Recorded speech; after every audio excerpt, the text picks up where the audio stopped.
All right.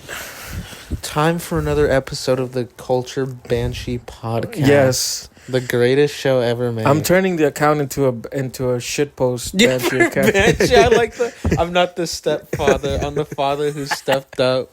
Simp Central. Yeah, listen, guys. By the way, this is just going to have spoilers because there's no way of, there's no way of talking about this show Without kind of spoiling it. But again, I don't think you lose the entertainment value with this show being spoiled. Maybe if you're you lose some of it, of course, for anything. Yeah. But it's just worth watching. It's so stupid. So I got all the way up to episode, 10. I finished the first season. Yeah.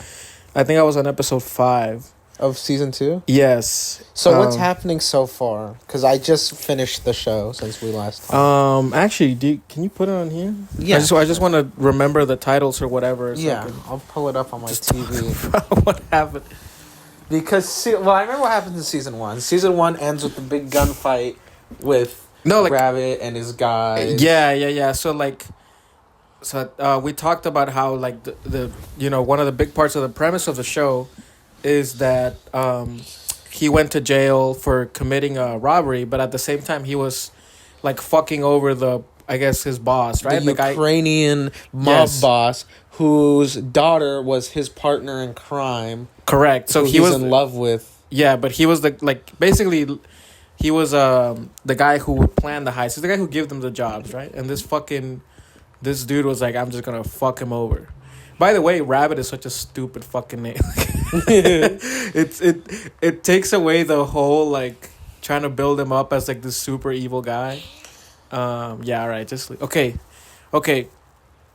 So last time we talked, we were on episode 4. Correct.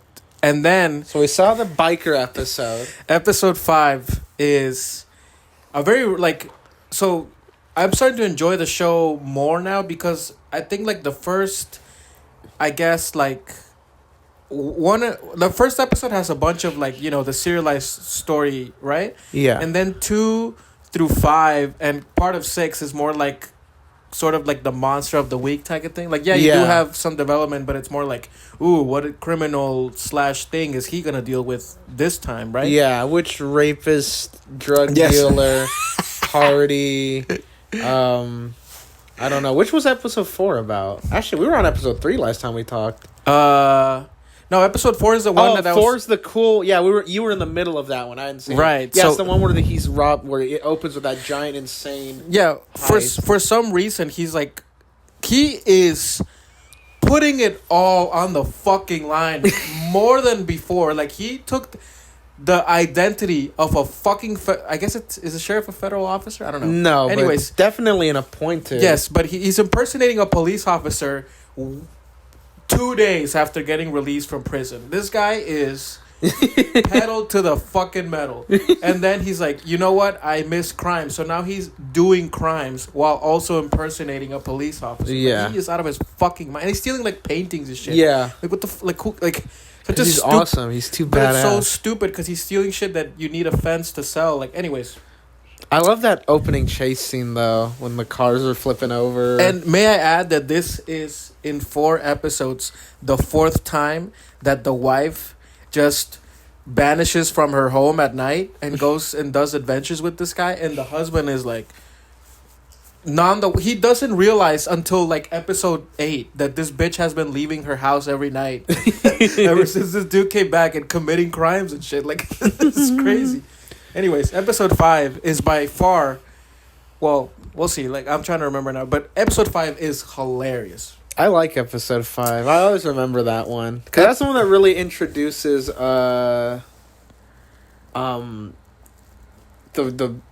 really introduces, but that one it puts a lot more spotlight on the Amish girl. Dude, episode 5 is fucking insane. Episode 5 is about this roaming gang of bikers that happens to go through Banshee. And literally they arrive and there's sort of a farmer's market thing going on in Banshee. Yeah, some little street fair thing. Right. And the Ukrainian woman arrives and goes buy some shit with her kids, and then for some reason I guess leaves the kids doing something at the market, and she goes back to her car. And then when she goes back to her car, she happened to park it by an alley, and the biker gang attempts to rape the her. The biker gang is like, "Oh, look, a woman alone. Let's literally again 2 feet away from a giant public event." He's like, "Let's just beat her up and rape her." And then Sugar steps in. Yeah, and he Sugar boxes him. He's like parked behind her or some reason.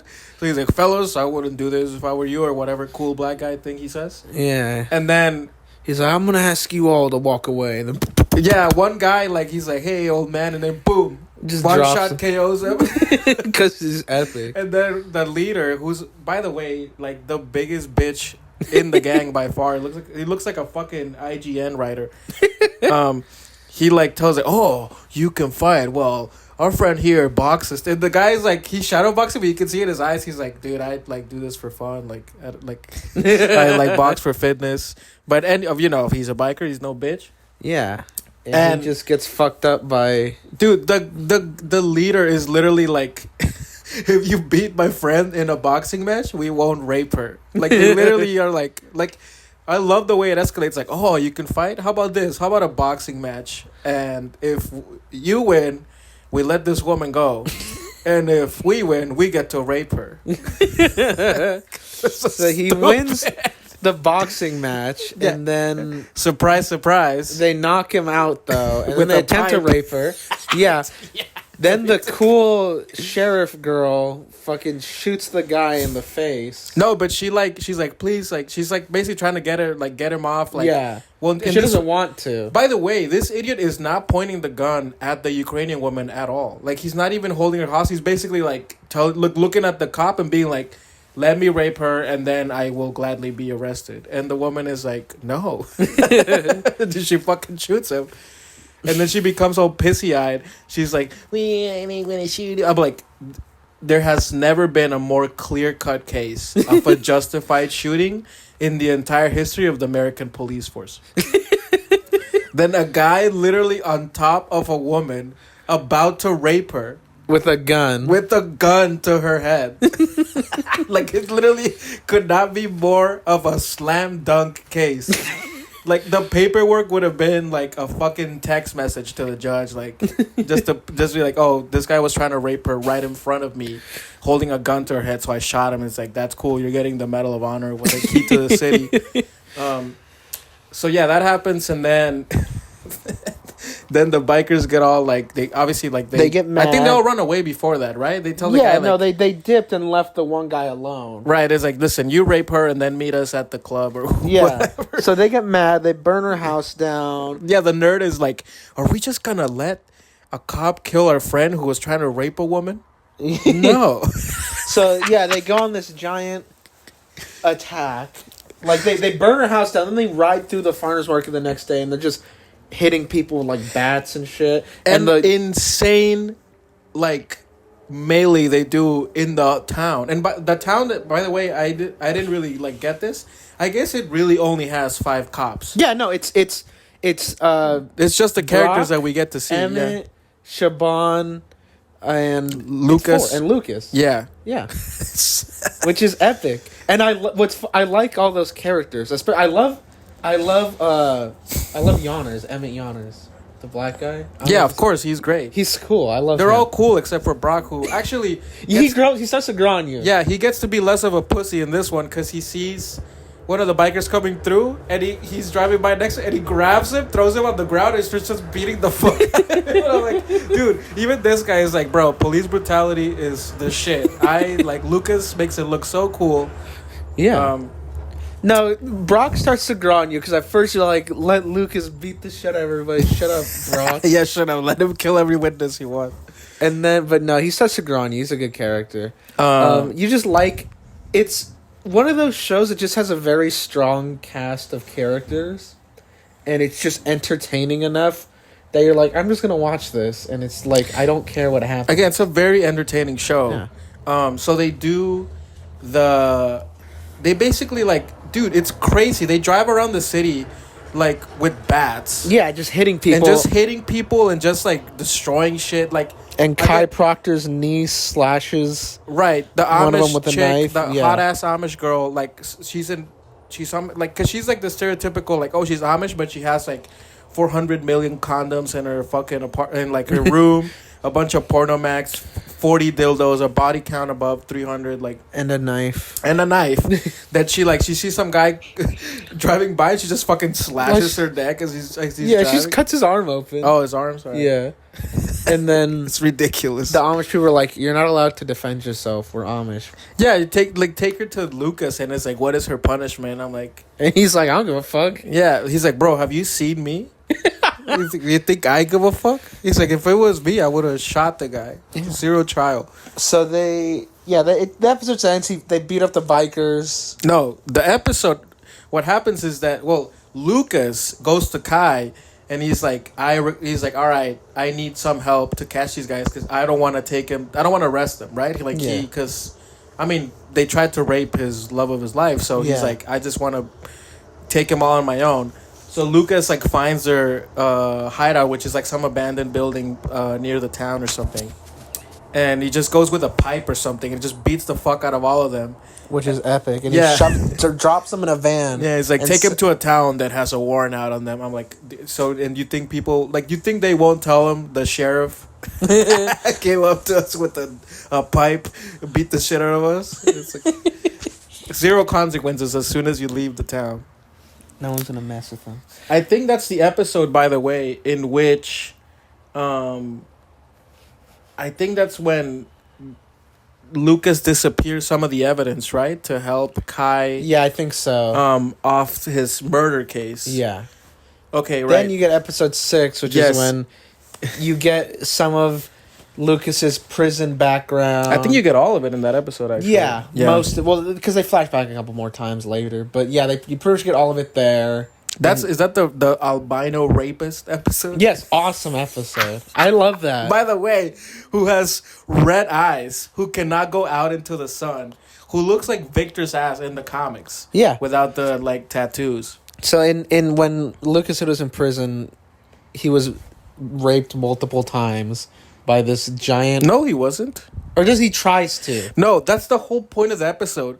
That they keep so they had the flashbacks before to the prison, right? So the whole time, he does. Yeah. The whole time you're thinking he probably got butt fucked or whatever, but of course he didn't because he's Lucas Hood. He's the most badass man on the planet. So what happens is Rabbit visits him in prison and is like, oh, listen, I have a buff albino rapist in there. And he's gonna come and fuck you in the ass every day, or you can suck his cock up to you. And then Lucas, he gets into a couple of fights, so he has to be in the infirmary. So the nurse or one of the inmate / nurses, he tells bro, if I was you, I would stay here in solitary because otherwise that dude's gonna butt fuck you. So he gets out of the infirmary. He gets in a fight so that he could go on solitary, and he's in solitary for months, right? Literally 2 months or some shit like that. And the whole time he's in solitary, he's doing the old boy training, where he's doing push-ups and shit and hitting the wall. When I get out, I'm gonna beat the fuck out of the albino rapist. Dude, this is how insane the show is. Not only does he beat up the albino rapist, he cuts off his dick, and then he puts his head on a bar and breaks his neck. Barbell and drops a weight on top of it and kills him in front of the whole prison, by the way. And now it's starting to make sense why he got 15 years. Right? Because he was supposedly stealing some shit. I'm 15 years. I'm oh, right. He committed murder in front of the entire prison. And even they're 15 years. And a bunch of counts of assault. I don't even think they counted the murder. Yeah. Because it's so stupid. To get to the albino guy, the albino has a little femboy he likes. So and he beats the shit out Lucas beats that guy half to death. Yeah. And then the albino's thugs bring Lucas to him. And the albino's guy's well, now you have to be my femboy. Yeah, you have to suck it. And if you don't want me to fuck you. So he just ends up killing him. He's there's a third option. And he kills. I know. He gets on his knees, bro. Lucas gets on his knees. And this fool takes... By the way, he takes out his cock twice in the episode. Once, Lucas is I don't know about that. And he's well, again, it's either going in your mouth or in your asshole. And then the second time, he's all right. And then the albino's tell me you want it. And he's Lucas like, oh, I want it. Like, but his face, you know, he can tell he does not want it. And he gets down to almost suck it, and then this fucking idiot, the albino rapist, is holding a knife on his hand, and Lucas just takes the knife from his hand. One full slap. You see his cock fall on the ground, all bloody, disgusting. And then he just starts like beating the shit out. Oh, by the way, the dude fights him back with all his might while his dick is sliced off. Dick is sliced off. It's, anyways, that's half the episode. That's half the episode. Oh yeah, that's a flashback. Right. The other half, this all comes back because the guy who helped him out in the infirmary, who was like a inmate nurse assistant. It doesn't. No, but he was a smuggler. Yeah, smuggler. Right. So that guy, he's like, I don't know. He was like going somewhere on a bus, and he happens to like end up in Banshee, and he finds it's a Lucas. bus stop. He sees him literally like exiting the sheriff's station. He's like, no fucking way, this fool's a fucking sheriff. And yeah, the guy just causes problems, and he gets arrested. But he keeps causing problems, like on the reservation, on the casino. Yeah, he goes to the casino, and he gives him too many. Lucas keeps giving him chances because he keeps because he's like, you helped me out, I owe him. And Sugar's like, you can't keep helping this guy out. Well, what happens is this idiot is like, Lucas is like, listen, bro, like I already hooked you up, like I got you out of prison, like just please leave. And he gives him like a cash, like he gives him cash and some clothes, which of course he goes to spend on hookers and cocaine. Yeah, classic.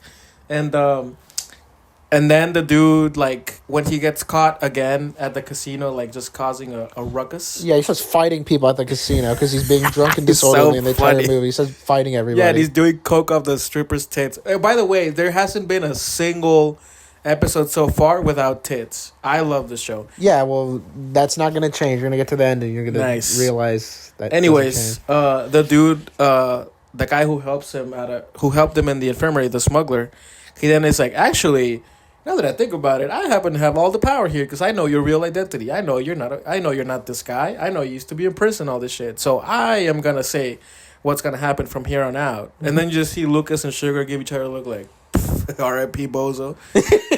And they kill him and dump him in the lake. Yeah, at the end of the episode, they just have like a talk about, you know, the types of people like that or whatever. And then the last shot is this fool's head floating in the fucking lake. Yeah. Right. Then you have one of my favorite episodes. Click on it. I need to read the one description. Where it's the school hostage situation. Oh my god. Yonners. What an insane episode. One of my favorite deputy, Emmett Yonners. Yes, the black guy. Stumbles in this robbery. Mm-hmm. The liquor store, yeah. The two guys escape. He chases them. They end up hiding in the middle school or the high school where on Saturday, and it's detention. So they take the detention teacher hostage, who's the mayor's wife, and many coincidences. Two of the hostages are Lucas Hood's secret daughter and her friend. Because of course she happens to be in Saturday detention because she's the worst. Yeah, because she's always in detention. Bitch, yeah. And at this time, the woman, the Ukrainian woman Annie, right, she makes a deal with Rabbit to turn over Lucas. So she leaves Lucas tied up in a hotel with the TV on for the news. There's a big hostage situation. I know. Lucas sees the news. He's like, I got my daughter hostage. Yeah. Breaks out with the help of Job. The Chinese homo shows up out of nowhere. Yeah. Who... I really like Job. Job's, I think, is funny. Okay, again, he's starting to grow on me now. Yeah. Because one of the funniest things is that, like, again, you need to see the show. He is an Asian man that dresses like a woman and talks like a southern black lady. Yeah, it's epic.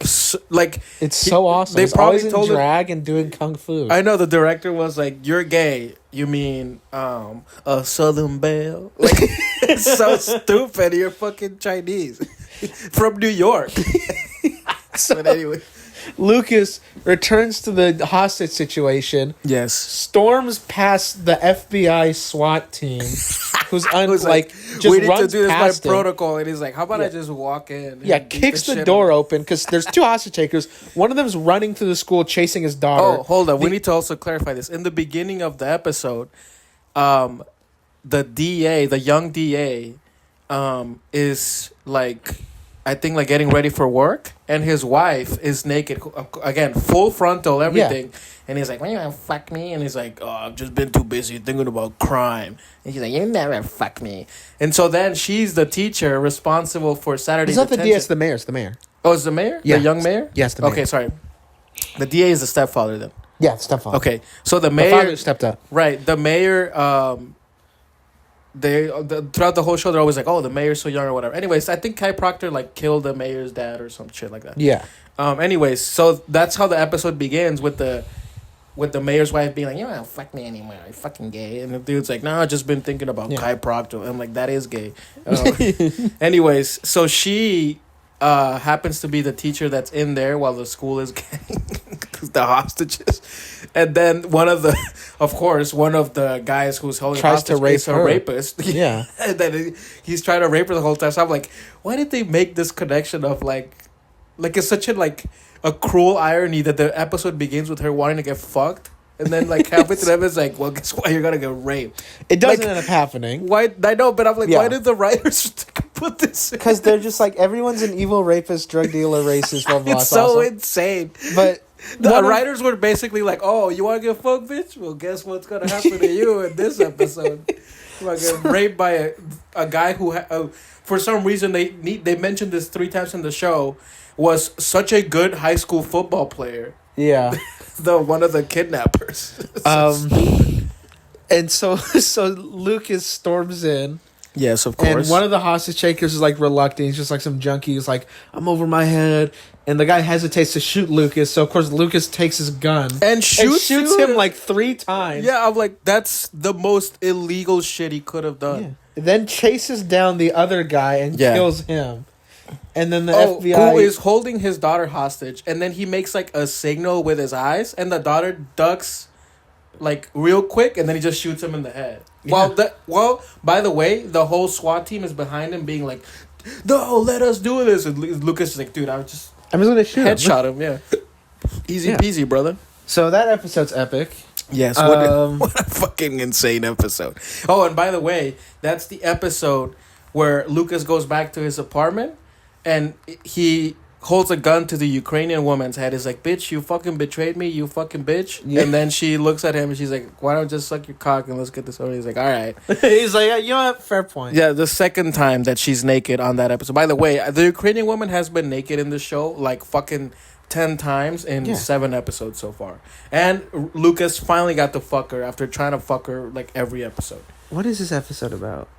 Episode 8 is where all the shit starts going down. So episode 8 starts with the Amish bitch getting kicked out by the family. She's in the commune and the dad shows up there. Drags her out. He's like, you have your porno mags. And like literally like 12 condoms. Yeah, and he drags her out and he's like, just like Kai Proctor, you've been banished. Yes. So she goes to live with Kai Proctor, who's a sick villain.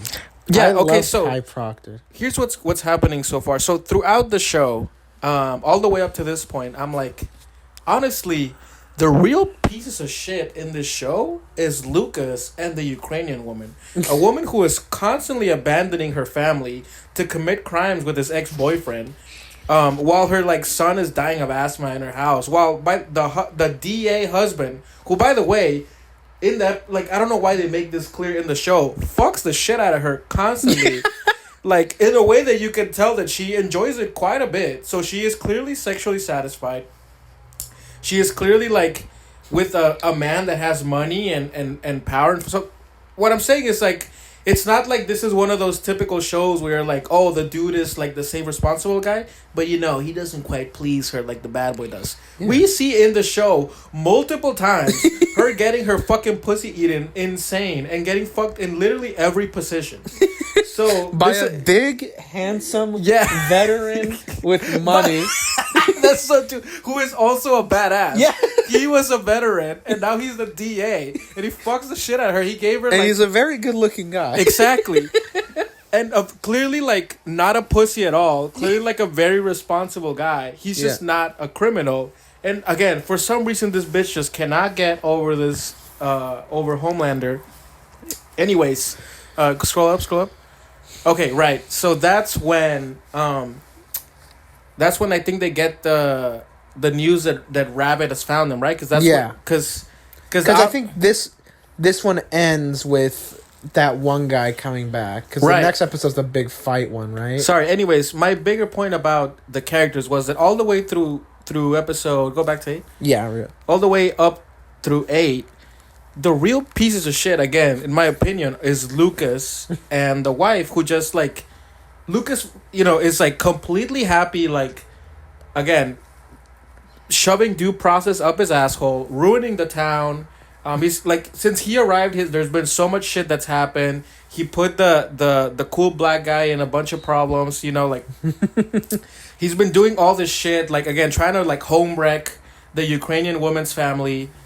And then you're like, I keep watching, I'm like, dude, Kai Proctor seems like a very reasonable man. He seems like a man that has like pretty good like ulterior motives, despite the fact that he's a criminal. He seems to have like those sort of like 1930s like standards of like, I won't scoop down to this or whatever. Yeah, like he's the criminal with standards, right? So then in this, he's order, because that the alternative is coked up redneck, right? And he's trying to like members. actually like improve the town. Yeah, he wants to bring business. Yes, he's kind of like Doctor Doom, where he's like a villain, but he's like right. And this is his Latvia. Yeah. And in this episode, out of nowhere, he hears that his niece fucked the sheriff, and so he's like, "Well, I'll rape her then," because clearly she's impure or some. I don't know what the fuck goes through his head. She's like taking a shower, and he opens drags the door. her out. Yeah, full naked again, full frontal nudity, full pussy. She's probably naked on the show the most, even more than the Ukrainian. And woman. again, she is fine as fuck. Let me make this clear that this character is. I would like kill any bitch for her. That's what's for the show's just a bunch of hot women. They get naked and kung fu. It's like her and I like Shaban too. You know what I realized as well about the brilliance of the show is that since everybody is white, you can do whatever. There's no like undertones that some fucking retard will like read into, because they're all white. The only black characters are epic. They're badass. It's well, except for the John Giannis. Jones one. Oh yeah, yeah. There's that one, but that was just. But the regulars, right? Like, yeah. Like everybody who's not white in the show is a good person. Yeah. Everybody, and then all the white people, like, you get some that are rapists, some are good, some are bad. Like, anyways. So, this is the episode where you see like a fucked up side from Kai Park that you don't really see before. You just see him be like, honestly, just a very reasonable gangster. Mm-hmm. But for some reason, he gets super upset that she fucked the sheriff, because he clearly has like a thing for her that is both paternal and wants to fuck her. Yeah. She's like his distant niece, because to explain the context of the relationship, it's implied that he was removed from his Amish. No, he clearly like he says it in the thing that he left. Okay, well then he left, but it's been a while. Right. So he doesn't really know her that. He knows her, but like not like super He well. knows her because he sees her around town. He Yeah. knows that she sneaks outside and stuff. Yeah. But he's not like chilling around as her uncle frequently. Right. So he has empathy for her that her family doesn't. Yeah. However, the empathy goes out the window, I guess, as soon as he finds out that her pussy's been impure. So he's like, why don't I just do it then? Why keep this out the family? Why not? So he like holds her on bed. And he's like, "You fucking whore! You haven't even been here 20 minutes. You already fucking fucked the sheriff." And then, I don't know, something happens. He's like, "Wait, this is my niece. I'm about to rape her. What am I out of my fucking mind?" And he chills out. Then he's like, "I'm gonna bring you actually to my businesses. You will now be my business partner." Yeah, because I attempted to rape you. Such an insane show. This is the episode where Oleg, who was the Ukrainian woman and Lucas Hood, the third member of their crew, and the right hand man of Rabbit, and right of the boss is this other Ukrainian man named Oleg. Yes, who's like this hitman guy who's been looking for Lucas since he got out of prison.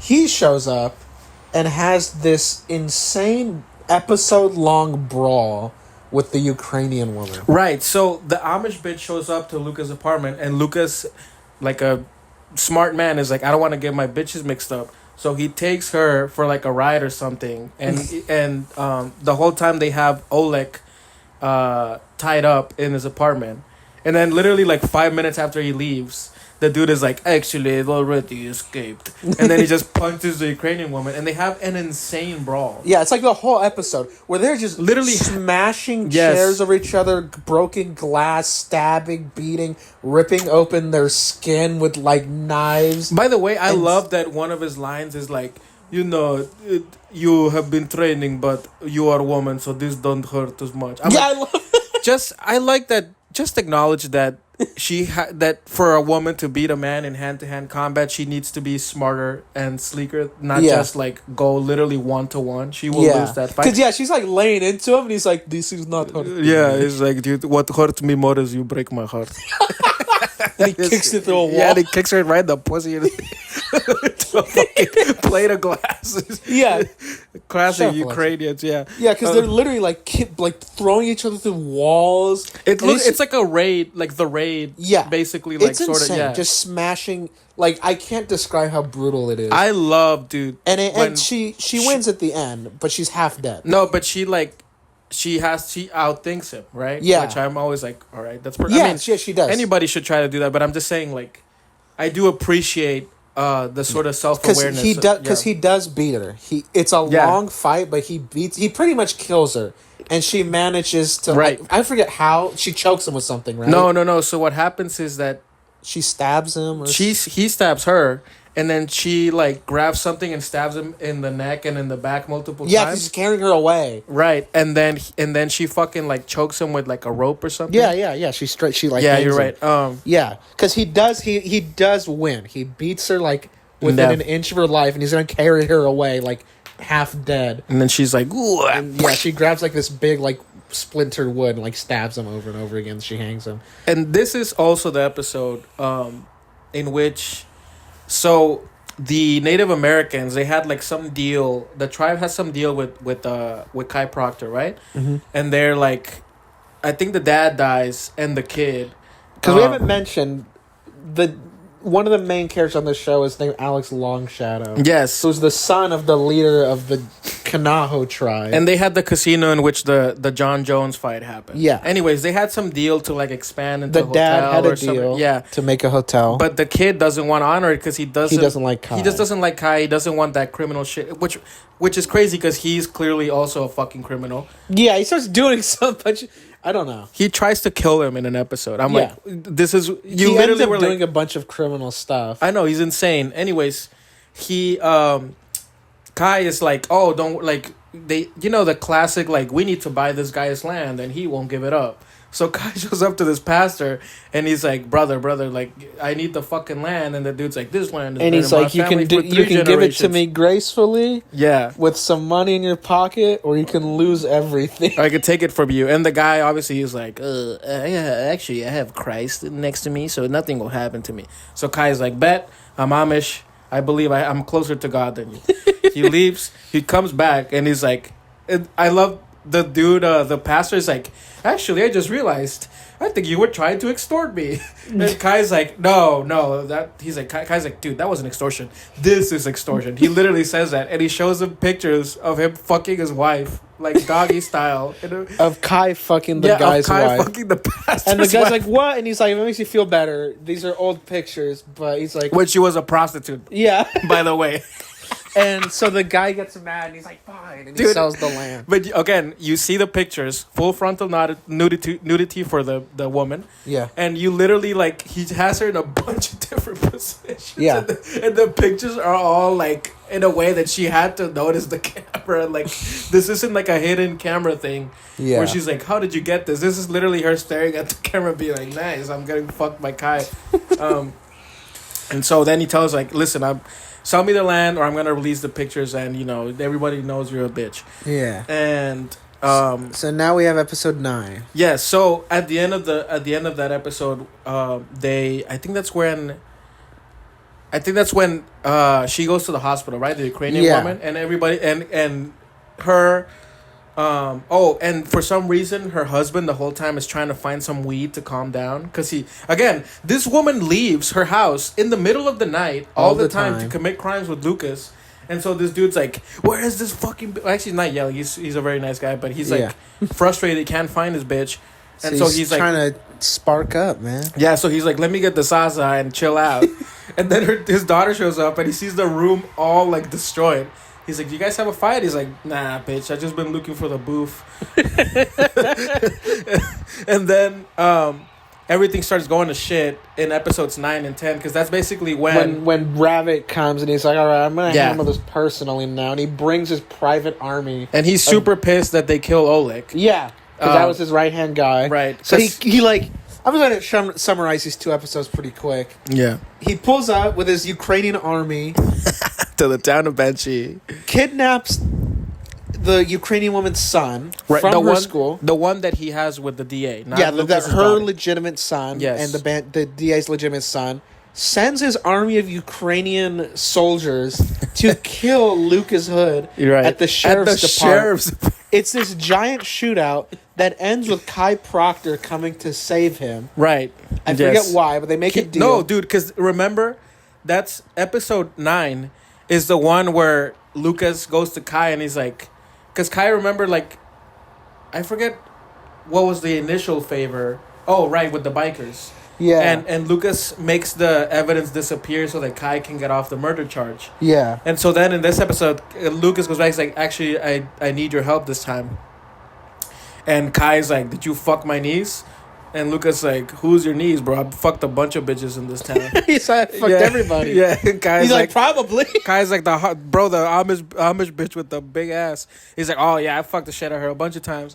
And then they start fighting. Yeah, they start throwing down. Immediately. And by the way, the fight is sick. Yeah. And dude, it comes like out of nowhere. But it's like a very like, I think like at 2 points during the fight, they're like, you done? And he's like, no. He just keeps beating the fuck out of them. And then finally, Lucas, I think, like, gives him, like, a big-ass punch in the dick. Yeah, and he's like, I think I've had enough. And he's like, by the way, just stay away from my nieces. Like, bro, trust me. He's like, all right, cool. Dude, I fucked her a million times already. I'm cool. And so Kai, now, like, they're really starting to get, like, super involved with each other. Because at the beginning, like, he tried to be, like, a good cop. And now he's like, bro, I'm fucking. Yeah. And... Right, so they have that shootout, and Kai, personally, with an AK-47... comes and just mows everybody down and saves Lucas. He's like, all right, take care of us. He actually aims the gun at his head, and he's like, nah, you're cool. All right, I'll fuck my knees now. Lucas makes a trade and goes and lets Rabbit take him hostage in exchange for freeing son. The asthmatic son. Yeah. Then, the last episode, Annie, the Ukrainian woman, and Job and Sugar... load up a bunch of military weapons in their convertible. Job is the Chinese homosexual, by the way. Yes. I don't want these people to get confused. Yes. And they drive to the hidden warehouse where they're torturing Lucas. On the way there, they're pulled over. This guy, by the way, has like insane brain damage by now. He's been like tied to a chair and punched in the face. Like 100 times. Like 100 times throughout his life, yes. So they... on the way there, they're pulled over by the books cop, who's like, "Why do you have all these guns?" He calls the only 3 other cops in town. I know, only like, 2 other, which is Shaban and Emmett. Yeah. And they pull up and they're like, "What's happening?" And they're like, "They took Lucas." They all decide to go together as a team to rescue Lucas. Yeah, but like they literally like they don't even deputize them. Yeah, no, they just take like, off let's their. They all take off their uniforms and they're like, we're just gonna like commit. They're like, we're ride or die. Yeah, exactly. We're gonna go full Lucas Hood and again throw due process in the garbage. Yeah, like and just smoke all the just kill a bunch of people and hope that nobody arrests us for it. Yes, and they go and there's this giant epic shootout. Yeah, at this warehouse and they shoot Rabbit. They free Lucas. Rabbit escapes. He's in the wind. And the season ends with Kai has had so much beef with Alex Longshadow, the leader of the tribe. Yeah, that Alex tries to have him killed. Yeah, he tries to have him killed. Yeah. So he's like, who, by the way, now out of nowhere has like some hot sister that shows up. Yes, Super Nola. She will be naked, right, in the show? Yeah. Okay, sure. Perfect. She hasn't been naked yet. I'll look forward to it. Yeah. But throughout the last couple episodes, they try to kill Kai, like, they keep sending each other messages. And finally, season finale, Kai's like, you know what? Fuck this. No, Kai cuts the killer's head off, and puts them on his front lawn. Yeah. Then Alex Longshadow blows up Kai's. No, Kai goes with his niece and shows her, like, oh, that's the hotel that I was building with the Native Americans. Oh, yeah, okay. And then I was thinking next season. So, yeah, Kai's like, okay, cool. Blows up the hotel that he was building. Destroys that the whole mayor is inside of. Right. I forgot that the mayor is chilling in there. And she's the one that presses the detonator. I need to be clear about this. If the mayor had been doing his duty and fucking his wife, he would not be in that building, because he's actually talking to his wife. Yeah. While he's in there, and he's like, I'm sorry I fucked you recently. She's like, it's okay, you're gay, I get it. He's in a closet, right? I don't know. They don't show that. Does he actually die? Yeah, the building explodes. Oh, but I don't know. But dude, this show is insane.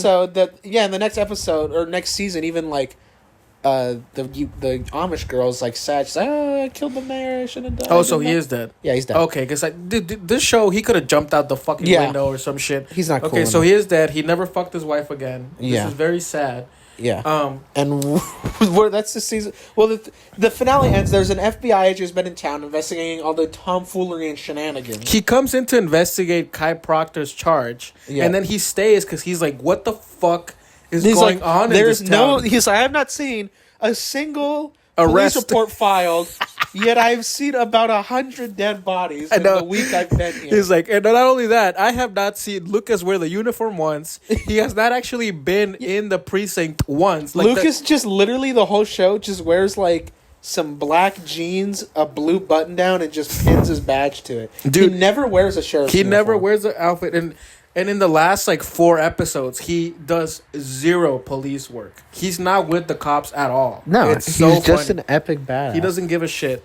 And the season ends with them digging up the body of the original Lucas Hood and the 2 thugs who tried. Oh, those are the bodies, right? Yeah, because you even see the hand with the hole in it. Oh, I think I wasn't paying that much attention. Oh yeah, no. So that's how it ends. Damn. That's a cliffhanger. And the FBI agent, by the way, is played by one of the lobbyists from House of Cards. Oh, really? Yeah, you never watched House of Cards? No, I always meant to. Well, I mean, it's kind of like Game of Thrones, where like it's amazing, and then Kevin Spacey diddled a bunch of kids and ruined the fucking show. Yeah. But I don't know how much we should explain for season 2, because we are 42 minutes in, and I think we should pick it up next time. Yeah, of course. Yeah. Well, we can talk about other stuff, but I don't know. Oh, because I also have something I would like. Right. Anyways, guys, I'm sorry. Like, again, in the future, I would like to actually just watch party Banshee. Yeah, exactly. Or I mean, again, if we had a fucking editor, like you could just literally have clips spliced in, and trust me, this would be way better. Or I would also like to make a sequel show to Banshee. Yes, of course, Banshee 2, Electric Boogaloo. Dude, that would be fucking epic. Anyways, what a great show. Guys, please watch it. If you have the HBO attachment on Hulu, you can watch it on there. It's on Cinemax, pirated. It's on HBO Max. Yeah, if you just have regular HBO. Yeah, HBO Max. Turn off your fucking brain and watch that motherfucker kill people. It's amazing. Yep. So, what was your topic, bitch? Okay, so I mentioned a little bit earlier. Have you heard of that movie that it came out like last week? It's called Missing. No. Okay, well, it's kind of a sequel. It's like an in-universe sequel to a movie called Searching with. I know which one that is. Yeah, it's like the guy's daughter goes missing and he's trying to find her. It all takes place and you just see it through his computer screen and his phone. So that movie, I remember when it came out, I was like, this is probably gonna be stupid because it just seems like someone had an idea for a gimmick and built a whole movie around it. That movie caught me off guard. Very good, like thriller. Don't tell me more because I want to watch. I'm not going to spoil anything at all. Good thriller, good movie. I like that one a lot. And now the sequel came out, and I saw this and I'm like, it kind of looks like they're jumping the shark a little bit. They're like, okay, same gimmick all through that. If it's like the mom went missing in Colombia and like, what's going on here? The same family? No, different family. I watched it last night. That movie had me on the edge of my seat the entire time. Oh, nice. I was like, so many like twists It was sick, dude. It's so good. So this guy's like on a Knives Out type of thing. I where he's guess like, I'm just so. gonna make these type of movies from now on. I guess so, dude. It's so sick. Oh, dude, I'll watch it, bro. I was like, I don't know. I think my dad recommended it to me. Dude, it's really good. Yeah. Because I like the first one. This one blew it out of the water. Like, the first, 10 minutes, I'm like, damn, this is a sad movie. And then after that, I'm just like, what the hell is going on here? What's this fucking, every 5 minutes, there's, some kind of twist. Like, everything you think you know, it's like, oh, yeah, I know what's going on here. Fucking giant revelation. Oh, yeah, everything you think you knew, out the window now. Like, oh, you thought you trusted that person? Psych. Don't trust anybody. It's insane, dude. I was just like I want to. What did you watch? This in theaters? I watched it in theaters. Yeah, I went out and watched it last night. Really good, dude. I was just because movies, even if I like movies, I don't super get physically right. but I felt I was the whole movie. I was on the edge of my seat. I was like, what the hell is happening here? That movie's sick. So that's gonna be my big recommendation right now. It's gonna be Missing, and I'm gonna shit on a movie. What? What'd you watch? Dude, for Maddie's birthday, we wanted, we like horror movies. And I had heard of this one. This is on you, motherfucker. This genre sucks ass. Hell no, because I don't know. I like horror movies. Whatever. Point is, there's this one that everyone was hyping. This is the scariest movie I've seen in a while. What's it called? It's called Skinamarink. I don't know if you've seen me going off on it in the chat. I think you mentioned it on one of the chats. Okay. Yeah. But everyone's like, this movie's scary. I look up what it's about, and so they're like, oh, it's two kids wake up in the middle of the night. And all the windows and doors in their house are missing, and their parents are acting kind of weird, and they have to figure out what's going on. I'm like, that sounds like a sick concept. Right. That's a cool idea. This is what the movie is. It's all recorded on cheap, grainy VHS footage, and opening shot, looking down at the floor with static. It goes on for a minute. Uh-huh. Looking at a wall, static, 2 minutes. Looking at a pile of Legos, static, a minute. Looking at the ceiling, static, a minute. Looking down a hall, you kind of see someone in the distance going to a door. Toilet flushing. Is this a student film? It feels like it. Yeah. But it's a theatrical release, and it's just 2 hours of grainy, dark VHS shots of a house. And just, you hear people walking, you kind of hear some mumbling, and then every 15 minutes there's a jump scare.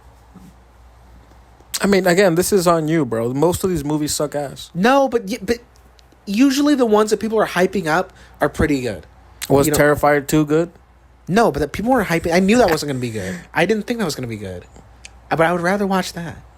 No way. Dude, I had the worst experience of my whole life. Literally, at the end of the movie, someone yelled out, "Don't worry, guys, 8 minutes left," and everyone cheered.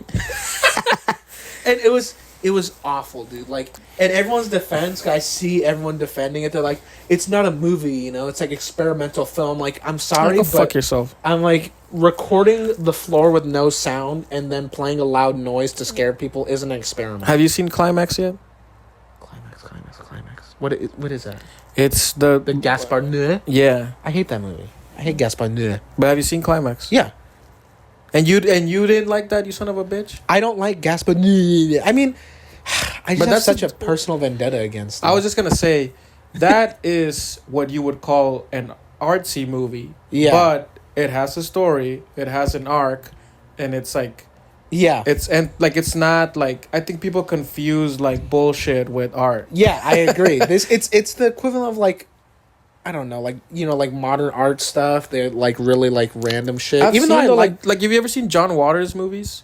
I don't think so. He's the gay guy with the pencil I don't know. mustache. Anyways, those are shit that he basically shot in home video, and you can tell that a lot of the scenes are it's all drag queens, and it's very what's the word I'm looking for?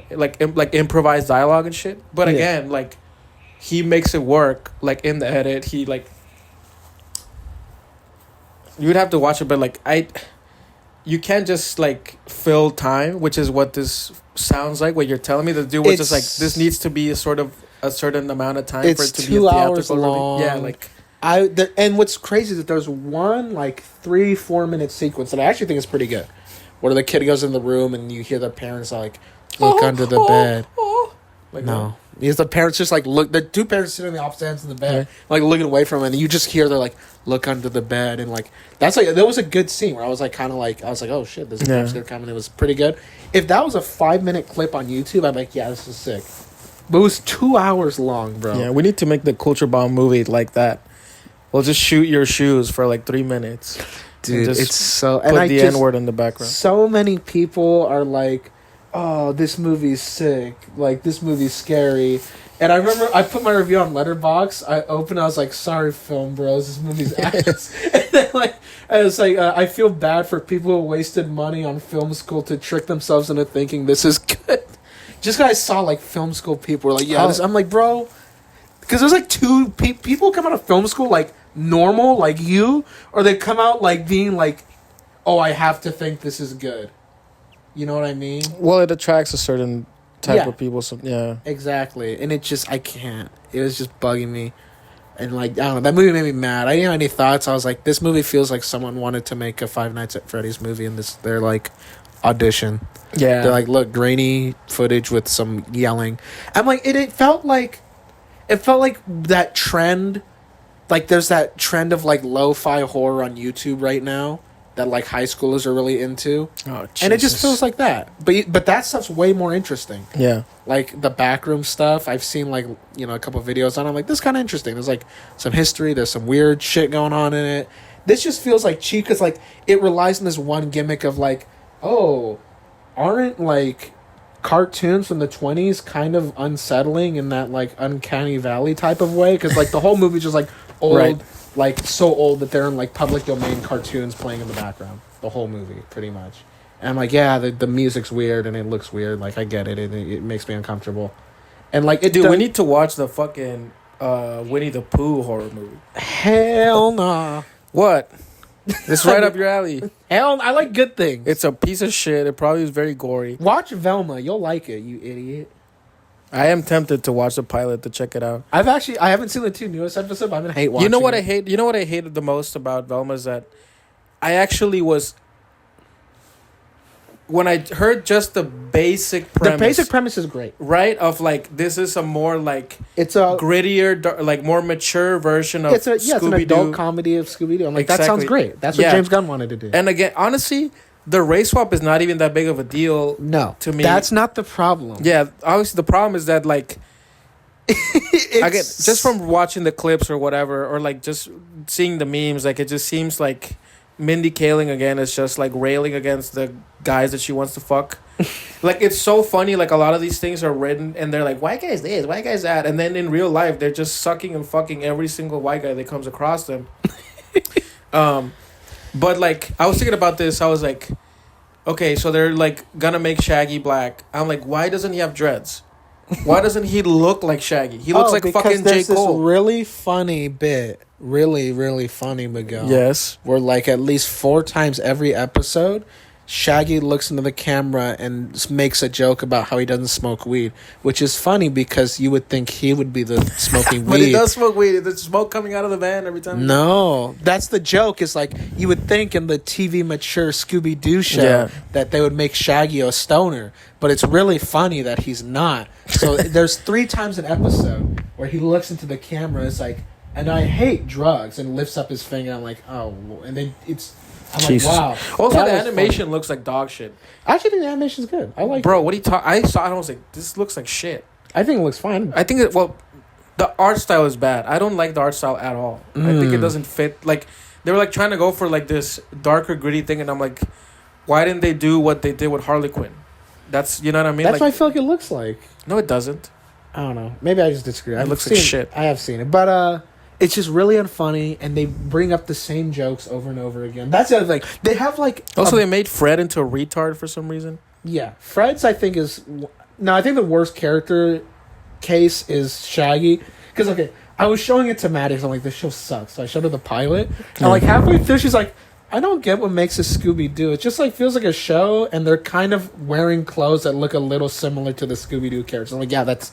pretty much okay. I mean, first of all, the lack of the dog is insane. Like, you can do the show with the dog. The dog doesn't have to talk. The dog doesn't have to be, you know, anthropomorphic or whatever. Like, you can just have the dog. A dog, yeah. Yeah. No, it's just not like... Or you could have the talking... Bro, you can have a talking dog in a mature cartoon. That's not a fucking... Like...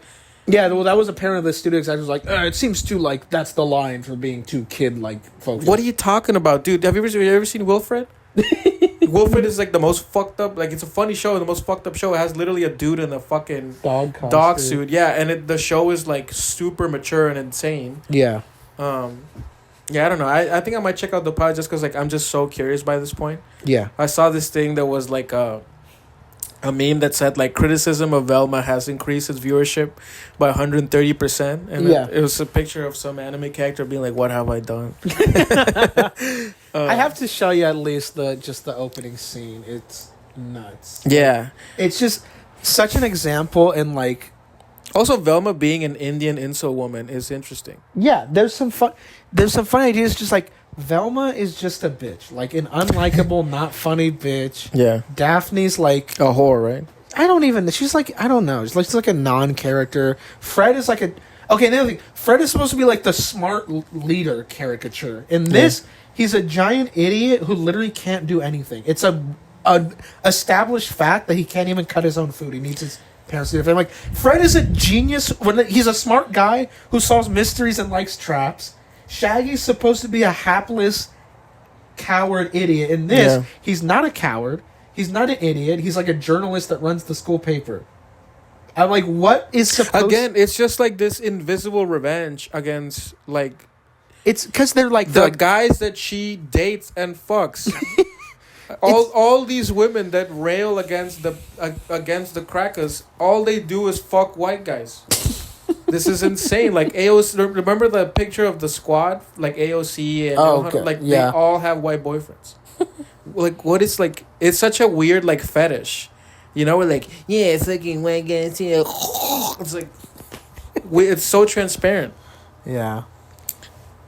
Well, I think we should call it now. We are an hour in. Yeah, it would have been an episode about James Gunn's announcement, but the son of a bitch has not announced anything. So yeah, it's tomorrow, and even then, it wasn't gonna happen. Let's just hope we get a crypto TV show.